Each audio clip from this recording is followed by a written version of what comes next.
Hello everyone, welcome to English drop. तो आज हम फिर से देखेंगे बीएसटीसी 2025 के इंग्लिश सब्जेक्ट के टॉप 20 क्वेश्चन। क्या जो हम एग्ज़ाम में 20 क्वेश्चन इंग्लिश सब्जेक्ट से पूछे जाएंगे, तो वो टॉप क्वेश्चन ऐसे कौन से हैं जो एग्ज़ाम में पूछे जाने की संभावना है और आपको एग्ज़ाम में ऐसे क्वेश्चन ज़रूर देखने को मिलने वाले हैं। तो आप अपनी तैयारी को और ज़्यादा परफेक्ट करने के लिए इस वीडियो को एंड तक देखें और क्वेश्चन का आंसर देने की कोशिश करें। तो हम स्टार्ट करें, क्वेश्चन नंबर 1 की तरफ चलेंगे। क्वेश्चन नंबर 1 है हमारे सामने, लिखा है choose the correct article. Article का यूज़ करना है हमें। Blank Apple a day keep the doctor away. तो देखो एप्पल है, वोवल साउंड आ रहा है इसमें, और वोवल साउंड आते हम कौन से आर्टिकल का यूज़ करते हैं? एन का। स्वर का जैसे साउंड आए आर्टिकल एन का यूज़ हो जाएगा। ऑप्शन नंबर बी है वो हमारा यहाँ से राइट आंसर हो जाएगा। नेक्स्ट है क्वेश्चन नंबर 2, लिखा है select the antonym of active. Active का हमें एंटोनिम बताना। एंटोनिम का मतलब अपोजिट, विलोम शब्द बताना। सुपर एक्टिव, फास्ट, लेजी और लेट। तो इसका ऑप्शन नंबर सी जो हमें लेजी दे रखा है वो हमारा इसका यहाँ पर राइट आंसर हो जाएगा। एक्टिव का अपोजिट क्या होता है? लेजी। नेक्स्ट क्वेश्चन नंबर 3 है fill in the blank with the correct preposition she is interest blank music. देखो इंटरेस्ट जहाँ भी वर्ड आ जाए, इंटरेस्ट के आगे कौन सी प्रीपोजिशन लगती है? Interested in. किसी चीज़ में इंटरेस्ट रखना तो वो वहाँ होता है इंटरेस्टेड इन। तो यहाँ पर हम ऑप्शन नंबर हमारा बी है वो यहाँ से राइट आंसर हो जाएगा, इन। नेक्स्ट क्वेश्चन है क्वेश्चन नंबर 4, जिसमें लिखा है identify the correctly spelled word. मतलब हमें ऐसा वर्ड ढूंढना है जिसकी स्पेलिंग बिल्कुल करेक्ट हो। ऑप्शन नंबर ए दिया गया ACCOMODATION, ACCOMMODATION और ACOMMODATION और ACCOMADITON। अकोमोडेशन का हमें पता करना है जिसका मतलब होता है सुविधाएं, और उसकी स्पेलिंग होती है option number B ACCOMMODATION, accommodation. Question number 5 है choose the correct form of the verb he blank to school since 2022। मतलब देखो since for all plus time दिया गया, इसका मतलब हमें परफेक्ट कॉन्टिन्यूस टेंस का यूज करना है। ऑप्शन नंबर ए दिया है हैज़ गॉन, बी में have gone, C have been going और डी हैज़ बीन गोइंग। तो देखो हैज़ और हैव प्लस थर्ड फॉर्म तो परफेक्ट में आता है। हमें ऑप्शन नंबर सी और डी में से देखना है। देखो ही सब्जेक्ट सिंगुलर है तो वर्ब भी कैसी आ जाएगी? सिंगुलर आ जाएगी। Has been going to school since 2022। Question number 6 है select the antonym of generous. Generous का मतलब होता है उदार, जो दानवान करता रहता है, जिसको दानवीर ऐसे बोलते हैं, जो दान करने में इंटरेस्ट रखता हो उसको कहा जाता है जेनरस। ऑप्शन है A kind, B stingy, C helpful और डी है बेनवलेंट। तो जो स्टिंजी होता है उसको कहा जाता है कंजूस। माइजर जो वर्ड होता है, स्टिंजी या फिर माइजर जो वर्ड होता है कंजूस। ऑप्शन नंबर बी हमारा यहाँ से राइट आंसर हो जाएगा।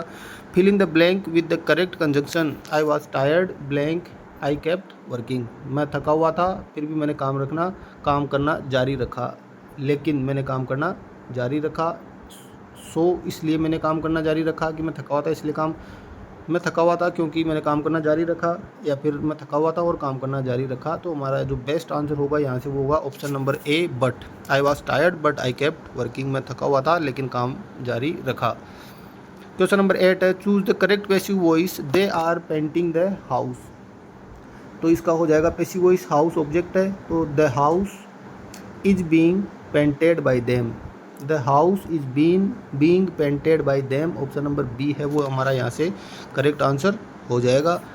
और अगर आपको नहीं पता हो तो मैं आपको फिर से एक बार प्रोसेस बताता हूँ पैसिव वॉइस में चेंज करने के लिए, कि सबसे पहले हम ऑब्जेक्ट को सब्जेक्ट में चेंज करते हैं, नंबर 2 पे हेल्पिंग वर्ब का यूज करते हैं, नंबर 3 पे थर्ड फॉर्म का, नंबर 4 पे बाई का, और उसके बाद ऑब्जेक्ट का सब्जेक्ट। ये 5 स्टेप हमें फॉलो करनी पड़ती है किसी भी एक्टिव को पैसिव वॉइस में चेंज करने के लिए।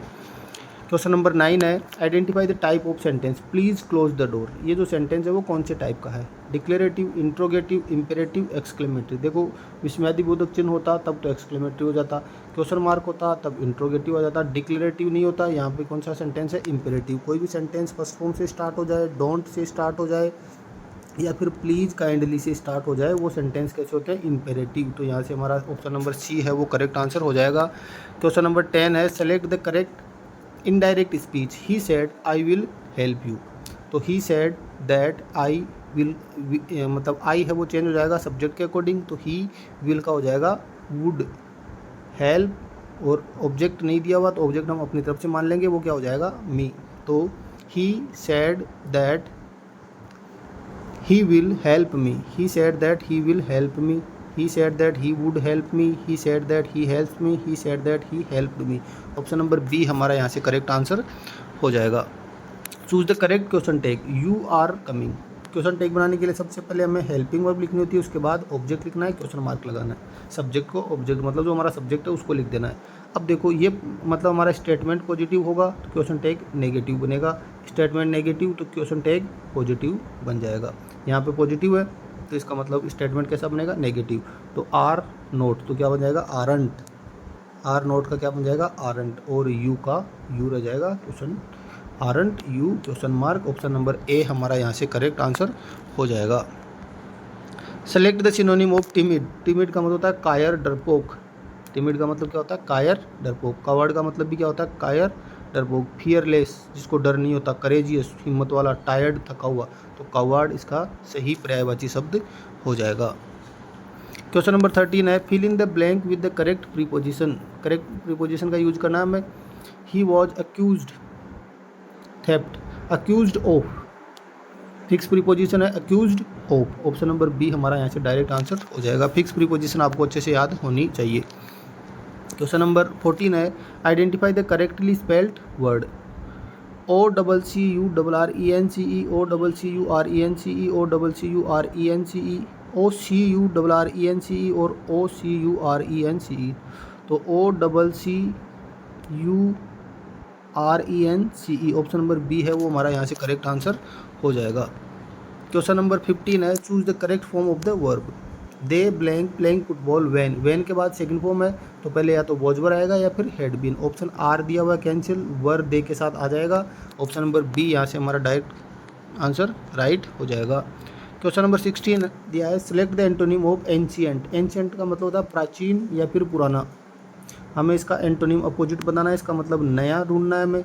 ओल्ड का मतलब पुराना, एंटीक का मतलब पुराना, मॉडर्न का मतलब आधुनिक, हिस्टोरिक का मतलब ऐतिहासिक। ऑप्शन नंबर सी मॉडर्न, आधुनिक, नया हमारा करेक्ट आंसर हो जाएगा। क्वेश्चन नंबर 17 दिया गया, fill in the blank with the correct conjunction. Conjunction का यूज करना है। ही इज़ पुअर और ऑनेस्ट, वह गरीब है लेकिन कैसा है, ईमानदार है। ऑप्शन नंबर ए डायरेक्ट यहाँ से राइट आंसर हो जाएगा। जब एक दूसरे का विरोधाभास प्रकट करते हैं तब हम किसका यूज करते हैं, बट का यूज करते हैं। नेक्स्ट है question number 18, choose the correct passive voice. She wrote a letter. अभी बताया था ऑब्जेक्ट का subject a letter, helping verb wrote है तो was were, a letter was, write की third form written by her, a letter is written by her, a letter was written by her. Option number B है वो हमारा direct यहाँ से correct answer हो जाएगा। क्वेश्चन नंबर 19 है, identify the type of sentence. What an अगली face. देखो साइन मिल गया लास्ट में, कौन सा साइन होता है, एक्सक्लेमेटरी का साइन होता है। ऑप्शन नंबर सी है वो राइट आंसर हो जाएगा।